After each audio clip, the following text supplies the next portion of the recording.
Hey, what's up guys? Finally, I am getting to the Q&A that I've been talking about the last month or so on my channel. So this segment is gonna be called Food Talk with me, I guess. Yeah, it is with me. Oh, wow. Okay, so you guys left loads of questions. I'm super thankful. Thanks for supporting my channel and taking part in this. I know you guys have been asking lots of these questions for quite some time. I think my channel is like almost 3.5, 4 years old now. So a lot of you guys have stuck around and supported me, so I'm very thankful for that. And this Q&A is very important for you guys to know who I am, where I come from, my background, and all that good stuff. Like I said, you guys left a ton of questions, so I'm gonna try to burn through them as quickly as possible and try to answer them with some detail, but I wanna answer a lot of them because you guys are dedicated, so let's do it. First one, do I have any hidden talents? I don't have any hidden talents that I know of. I like to snowboard, I like outdoor stuff, I like fishing. I don't think those are talents though. No talents other than the one you guys know of, loving food. Let's go to the next question. What is your favorite knife brand? Now I really like Shun knives. I don't use Shun knives, but Shun knives are definitely the most accessible quality knife that you could probably find out there. I mean, they're everywhere now. They used to be kind of a very rare thing in the culinary world. I want to say like 12 or 13 years ago. People who had Shun knives back then were like in the know. So now they've become very popular and the brand is very big. But the knives that I use are from a website called JapaneseChefKnife.com or JapaneseChefsKnife.com. I'll have the link in my description box. They can tend to be a little pricey, maybe just as expensive as Shun knives, but if you shop around, you can find some good deals. It's all Japanese steel, all Japanese techniques and stuff like that. It's imported from Japan, so when you buy it, you get like a little box that has Japanese writing and all that good stuff all over it. So yeah, that's where I get my stuff. I get Mizuno or Misono knives, JCK Original Series, sort of Japanese knife, original knives, and then there's like 2 other knife brands that I use on that site. So that's where I like to look. I haven't gone back there in quite a while though. Quite a while. Are you allergic to any foods? No, I'm not. Not that I know of. This is a funny question. Okay. I'll get to a background question soon, but would you rather eat cold, bland food the rest of your life or have the spiciest chili on everything you eat? I don't even know. I think eating cold, bland food for the rest of my life because I don't want to be in pain. At least I don't have to suffer. I guess you get used to the chilies. This is good. Your best tips from working from home, like how you stay motivated, focused, creating while it's maintaining a balance between family, self-projects, when everything is always all together. Melody, that's a sweet comment. Thank you, Melody. I try to wake up every day and I focus on one specific thing and build off of that. Or it's something, maybe it's a weekly theme, or something that I've been focusing on for a month. It's like I'll wake up on that, I'll focus on that thing, whatever that is. It could be an ingredient, could be a recipe, could be a piece of camera equipment, it could be whatever. And then I focus on that and I build on it because it ends up taking you to other places within that world, whether it's culinary based or whatever inspires you. Build off of small ideas and it'll help you be more simplistic and clear your head and move forward with the day because a lot of the times you get stuck that way. Okay, what is your must-have kitchen utensil? Let's see, let me show you actually.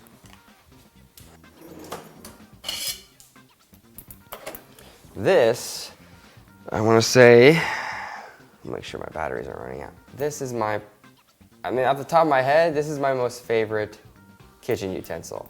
It gets into tight spaces, it's pretty hefty, it's flexible, and it does a lot, but it's also kind of fragile too. That's definitely my favorite kitchen utensil. I forget the name of it. It's made in Taiwan. And it's I think it's just metal kitchen tongs, tweezers, like kitchen tong tweezers. I have it in my description box in all my equipment if you want to check it out. That is my favorite.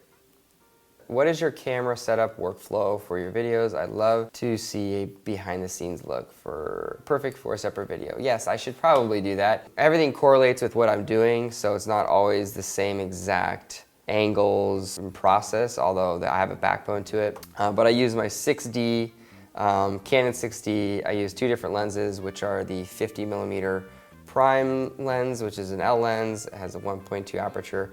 And then I have a macro that's 100 millimeter and has a 2.8 aperture, and that's another L Canon lens.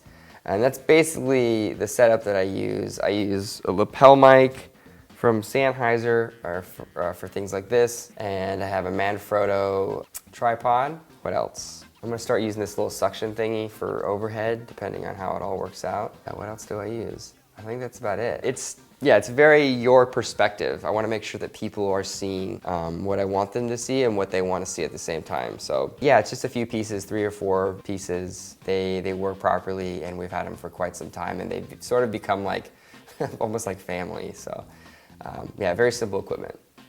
Do you test the recipes before filming? At least for the recipes that I've put up on YouTube, the 230 some recipes that are up there, I would say half of them have been like tested at least a few times before, and the other half are recipes that I just have known. So I guess those have been tested, you know, way before YouTube, and I wasn't even thinking about what testing was at that time. But a lot of the new ones are recreations and things like that I've had to test, just because I want to make sure they're right, I want to make sure they look good, I want to make sure they taste good, and that they're worth putting on YouTube and sharing with you guys. Yeah, I test my recipes, I do at least a few rounds, or maybe at least one round is like basic, and like for macaroons, I failed miserably like at least a dozen or so times before I actually got good macaroons. So it's always a balancing process, but I definitely test some of the recipes before I start going on the filming escapades.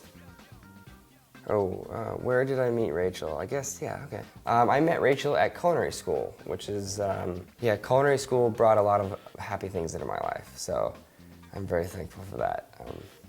But yeah, I met my lovely wife at culinary school. It's pretty awesome. Has your food ever gone wrong filming or tasted bad after cooking? I would say, yeah, I have to say that. Yeah, that's the honest truth. There's definitely a few times that something has gone wrong and I've had to refilm. That's the whole point in testing, is making sure that it works out. But there are a few times that I've tested it and then I go to filming, and it's like too cold outside or too hot outside, or forgot about the oven temperature was off, or it was salt instead of sugar. I mean, things like that happen every once in a while. So yes, there are moments where I fail miserably. Oh yes, will you make a book with all your recipes? I'm in the process of figuring that out right now. So that's all. I guess that's all I can say about it. But I have a desire to write a book and share a lot of cool stories with you guys, and fun memories and my culinary past and all that good stuff, which will come up in in formats like this and these Q&As. But yeah, I'm gonna put an official book. I'm gonna make an official book. I'm gonna write and all that good stuff. So it's gonna be a cool book. So yes, I'll be making a book, and there'll be lots of good recipes in it. How did you manage the stress going on in a commercial kitchen? Most positive and negative aspects of working as a chef. Let's see. How do you manage it? You don't, I mean, it depends on the type of person that you are. Because I feel like the kitchen's stressful, but if you don't know how to manage stress regardless, if you're just a person who has a hard time with stress, obviously the kitchen is maybe not for you. So it's just one of those things that you learn as you go through it, and you build the skin. And if you can't build the skin, then either you figure out where you fit in the kitchen, or you do something else because you hate being in the kitchen. So you figure it out. You cling on to those who you really respect. You remind yourself of why you're there. So there's always these things going around your brain as you're working in a crazy environment like that. But it was just one of those things. It was a constant grind, constant daily inspirations that kept me going. Yeah, the commercial kitchen can be stressful, but I would say constantly reminding yourself of why you're there is definitely a good driving force. And the most positive and negative aspects of working as a chef, you get to help a lot of people, and you get to help people. You get to make a lot of people happy. If you're a hospitable person, then you'll get a lot of satisfaction out of feeding people and making sure they're happy and comfortable, and making sure they're having a good experience. And not only that, but an experience they take away and share with their friends and their family and their colleagues and all that stuff. So that's a positive. The negative is everything else you could think of. Washing dishes, polishing pipes, scrubbing the floor. I mean, all that's a part of being a chef. And that's something that you have to respect and sort of take honor in when you're doing it in the kitchen. especially when you're starting out, because that drives you. If you're good with a little, you'll be good with a lot. And it's always proved to be true in the kitchen and anywhere else in life. So that's the negative though, if you want to think of it, and being yelled at and all that stuff is not fun. Yeah, being a chef is cool though. If you love food and you love serving people, you love making people happy with food, being a chef is the best thing you can do. Where did I grow up, and do I have any siblings? I grew up in Southern California in a suburb outside of LA in Woodland Hills. I have 2 brothers, an older brother and a younger half brother. Plan on doing any meet and greets? I do. I just honestly, meet and greets, I should. I don't know why I haven't done one. I feel like I need to have food. Like maybe that's why I haven't done one. I feel like I need to have food, like something to present to you guys if I see you, instead of just shaking your hand and saying hello. But maybe I should do that. Maybe I need to do that. I've been a bad YouTuber because I haven't done any meet and greets, and I'm like terrible. I feel really bad about it. But I maybe it's this like weird chef thing inside of me, like this hospitable thing, that I need to have something. But maybe I can figure out some sort of middle ground. I need to do a meet and greet in the future. That's something that I apologize for, guys. Sorry. Soon.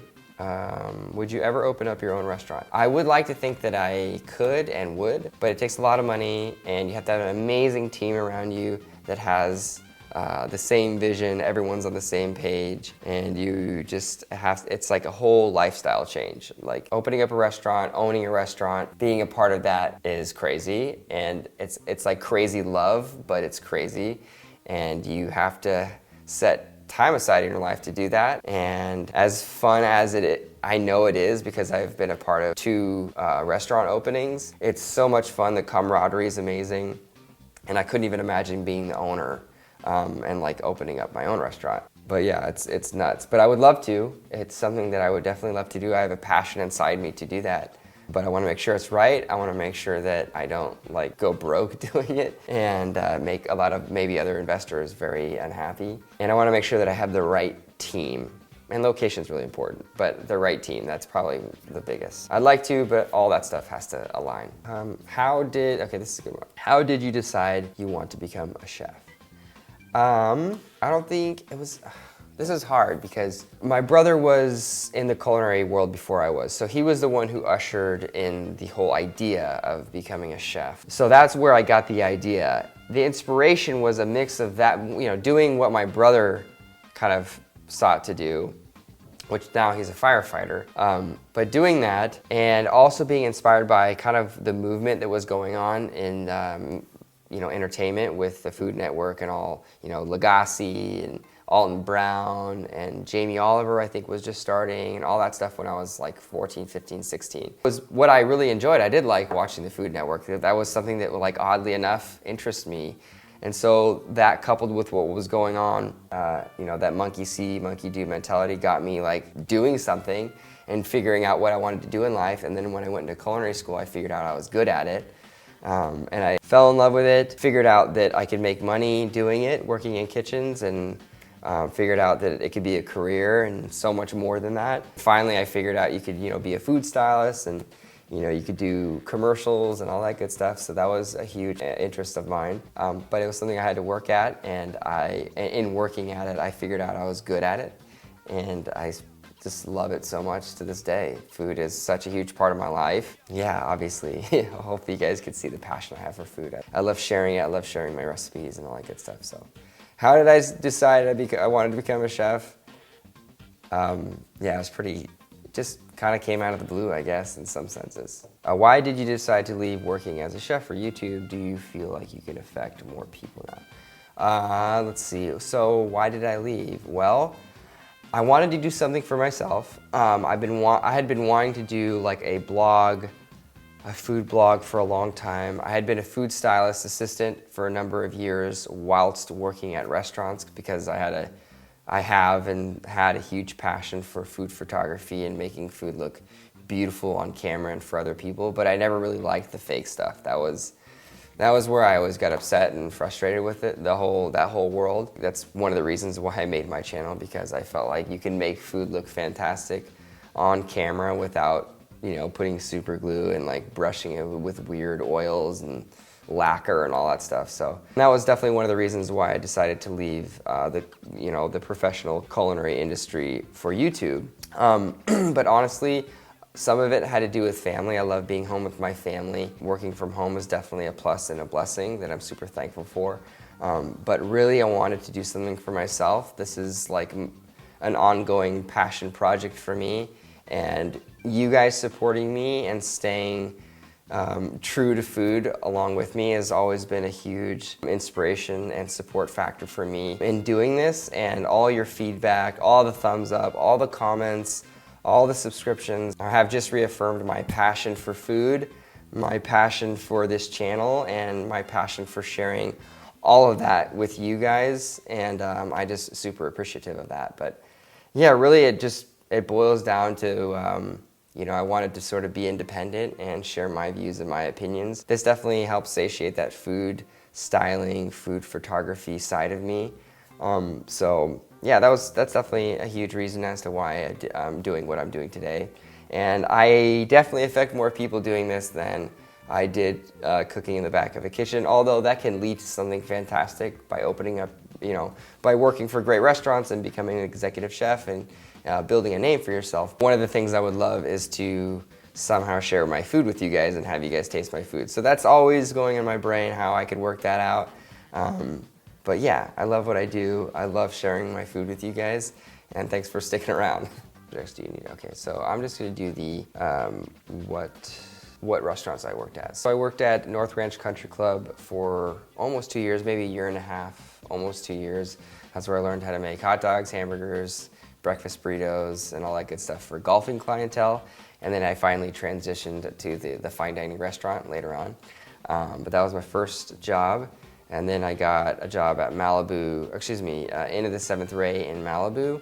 And that was like kind of raw, crunchy, vegan, healthy, produce-driven restaurant. Very, very cool. Not all their stuff was raw and vegan. It's just, that's kind of what they like to do. And then after that, I got a job at a steakhouse, like a fine dining steakhouse called Republic in Hollywood. Learned all about meats and kind of like Southern Tex-Mex type of cooking with really cool dry-aged meats and stuff like that. That was a fun job. Amidst that, I got an offer to work at a hotel. I worked at Hotel Angelino in Brentwood for a number of years. I ended up being a sous chef. That was the last job I had actually before I started YouTube. But yeah, I learned the ropes of a hotel, the hotel life, room service, all that good stuff. I got to be a sous chef in that, so I learned a lot of managerial things and like how to recreate recipes and create menus and costs and all that good stuff. So after the hotel, I got a job offer at Gordon Ramsay's at the London West Hollywood, which was like a complete game changer for me. We got a Michelin star there. I learned a ton, completely changed my outlook on food. I got a chance to work alongside Gordon Ramsay for a couple months when he opened up the restaurant, and his team was there for the whole time. I was there for a couple years. It's a very cool experience, and that was kind of a turning point for my career and how I looked at the culinary world. I worked there for about 2 years, and then amidst that, I heard that Thomas Keller was opening up Bouchon Beverly Hills, and then I took that, ran with it, applied, I got the job, and I worked there for 2.5 years, a little over 2 years. And yeah, shortly after that, about 6 months, I started YouTube, and here I am today. Do you shoot all the videos by yourself, or are you helped by your wife, since she is a YouTuber too? I shoot everything myself. In the very beginning, I think the first like 20 or 30 videos, I think she did shoot them. But I ended up doing it all myself with the tripod, just because it's just very linear, very easy to absorb. It's not kind of a moving type of channel, although that's not a bad thing. And maybe I could incorporate that into my channel every now and again. But I shoot everything myself just by moving the tripod, start, stop, lots of planning, lots of stuff like that. It's tedious, but it's fun. This may be a random question, but what zodiac sign are you? I'm a Virgo. I don't know if you guys can tell by my personality or anything like that. Not that I really believe in that stuff, but I'm a Virgo. When did I get married? I got married June 21st, 2006. I got married June 21st, 2007. And that's what this tattoo is. Oh, this is another one. I don't even know if I have one about my tattoos, but I know I get a lot of questions about my tattoos. And this is my wedding date, June 21st, 2007. And this is a symbol of my faith. And this is called an ichthus. It's Greek, and it's an acrostic for Jesus Christ, God's Son Savior. So if y'all are wondering, that's what that means. There's a lot of symbolism around this. You could look it up if you guys are interested in what ichthus means. But yeah, that's kind of what it is. Favorite dish to make? Have you done something you didn't like? Least favorite food? Favorite dish to make? Gosh, I don't even know. Beef stroganoff is definitely up there. I make that, well, we used to make that a lot, but that's definitely a go-to for me. I mean, that was something I grew up on. So beef stroganoff. Beef strogie is definitely one of the ones. Have you done something that you didn't like? Yes, I've made plenty of things that I've hated.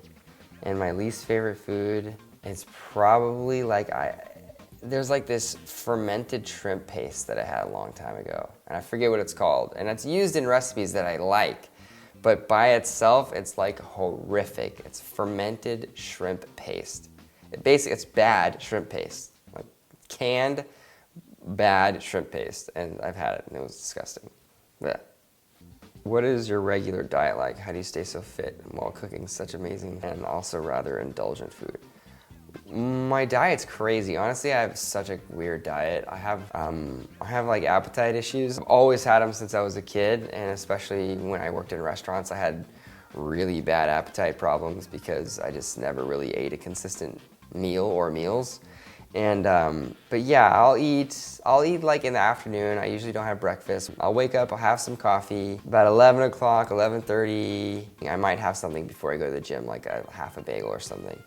But after that, I'll have a lunch. I usually have a decent lunch. I love Mediterranean food. So if there's any good Mediterranean food that I find out about, that's like my go-to spot. And then for dinner, Rachel's been cooking a lot of yummy stuff lately, so I've been having some really good consistent dinner. But other than that, it's kind of snacking. I'll have like a consistent lunch every day, lots of snacking. Well, not lots, I'll snack, and lots of fruit. I eat lots of fruit. Pineapple, strawberries, oranges, like those little clementines. I eat those like all day. I'm like addicted to those. And yeah, stuff like that. So that's my diet. Indulgent, let's see. The only indulgent thing that I really eat, not on a consistent basis, but more consistently than anything else, is chocolate ice cream with gummy bears. Yeah, it's like, I'm kind of sad that I admit that. But that's like it's just the weirdest thing. I used to work at Baskin-Robbins that was my first job. And one of the employees turned me on to that. I literally never have stopped eating it. Is that weird? Chocolate with gummy bears. Yeah, but my diet's crazy. Would you ever consider doing a kitchen tour? You seem very organized and meticulous. Thanks. I'm so curious to see where you store everything in your kitchen. I probably should do that. Kitchen tour is pretty smart because it'll show you guys what I use, how I organize things, and all that good stuff. So that'll be in the future, and maybe I'll show you some other cool things too along the way on that one. But I think that's it. I tackled quite a few questions. And yeah, guys, hopefully you guys enjoyed this. This is fun. I like sharing and opening up with you guys. I know this could be probably fairly boring and not as cool as my Galaxy Berry ice cream video or like a chocolate ball being drizzled over with some like beautiful caramel sauce like melting over the top. But I get a lot of questions from you guys wanting to know these things. And so it's good to share them with you and open up a bit. Hopefully you guys enjoyed. Make sure you guys give it a huge thumbs up if you enjoyed this video and if you want to see future Q&As. Obviously leave comments down below letting me know how you feel as well, and subscribe at the end of this video, and I will see you guys next time with a delicious recipe. Later, guys.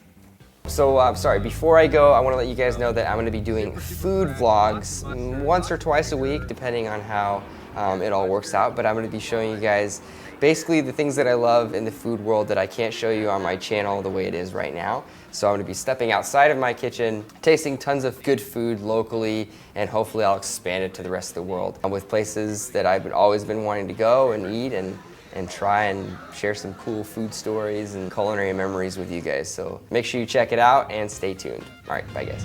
I've been wanting to do this for a while, and it's gonna be kind of my test run, but I'm gonna put the camera on the outside of my car, so hopefully Rachel doesn't kill me if it falls off, or I'll be pretty upset if it falls off.